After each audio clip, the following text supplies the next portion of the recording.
ఈరోజు భగవద్గీతలో 12వ అధ్యాయంలో 18, 19 శ్లోకాల యొక్క తాత్పర్యం తెలుసుకుందాండి.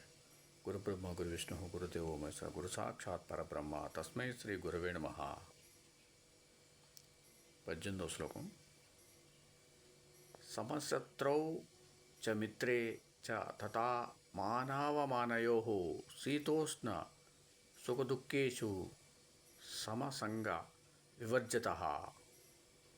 19వ శ్లోకం.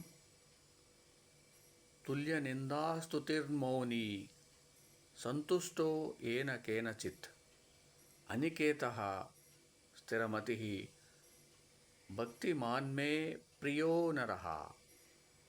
తాత్పర్యం.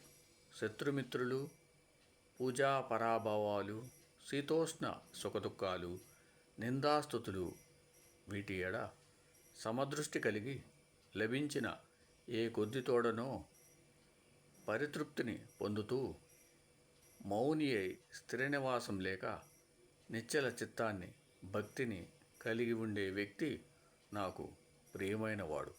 ఓం సమసద్గురు సాయినాథ్ మహారాజ్కి జయ. ఓం సమసద్గురు భరద్వాజ్ మహారాజ్కి జయ. ఓం నమో వాసుదేవాయ నమః.